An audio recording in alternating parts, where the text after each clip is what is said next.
দীর্ঘ ৩৩ বছরের অপেক্ষা শেষে ২০২২-২৩ মৌসুমে নাপোলির ঐতিহাসিক সিরিয়া শিরোপা জয়ের অন্যতম নায়ক ছিলেন ভিক্টর ওসিম্যান। কিন্তু বছর না ঘুরতেই তখন ক্লাবের রোষানলে পড়েন নাইজেরিয়ান এই তারকা। সমর্থকদের ভালোবাসাও হারিয়ে ফেলেন নিমিষেই। কেরিয়ারের সেই অসহনীয় সময়ের কথা ২.৫ বছর পর এসে খোলাসা করলেন ভিক্টর ওসিম্যান। যে ক্লাবকে সাফল্যের চূড়ায় তুলেছিলেন সেই ক্লাবের কর্তাদেরই এবার কাঠগড়ায় তুললেন নাইজেরিয়ান স্ট্রাইকার। ৩৩ বছরের অপেক্ষা শেষে ২০২২-২৩ মৌসুমে ইতালিয়ান লিগে চ্যাম্পিয়ন হয় নাপোলি। এতে বড় ভূমিকা ছিল ওসিম্যানের। লিগের ওই মৌসুমে ৩২ ম্যাচে ২৬ গোল করেন এই স্ট্রাইকার।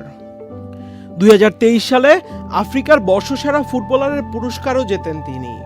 কিন্তু চমক জাগানো ওই সাফল্যের পর বছর পার না হতেই নাপোলিতে সবকিছু বদলে যায়। দুই পক্ষের সম্পর্ক গিয়ে ঠেকে তলানিতে। স্কোয়াড থেকেও তাকে ছিটকে ফেলা হয়। এরপর ওসিম্যান তুরস্কের ফুটবল ইতিহাসের রেকর্ড ট্রান্সফার ফিতে যোগ দেন গ্যালাতাসারায়ে। সম্প্রতি এক সাক্ষাৎকারে নাপোলিতে থাকার সময় ঘটনা প্রবাহের বিস্তারিত জানিয়েছেন ওসিম্যান। আমাদের মধ্যে পরস্পরের প্রতি বিশ্বাসের ভিত্তিতে একটা মৌখিক চুক্তি হয়েছিল যে আমি ইচ্ছা করলে পরের গ্রীষ্মে অন্য কোনো ক্লাবে চলে যেতে পারবো, কিন্তু ওই প্রতিশ্রুতি অন্য পক্ষ থেকে আর রক্ষা করা হয়নি। সাক্ষাৎকারে ওসিম্যান এক বিস্ফোরক অভিযোগও করেছেন। তারা আমাকে যে কোনো জায়গায় খেলতে পাঠানোর চেষ্টা করছিল। তারা আমার সঙ্গে কুকুরের মতো আচরণ করত। এখানে যাও, ওখানে যাও, এটা করো, ওটা করো। কেরিয়ার গড়তে আমি অনেক কষ্ট করেছি এবং এই ধরনের আচরণ আমি মেনে নিতে পারিনি। আমি কারো খেলার পুতুল নই।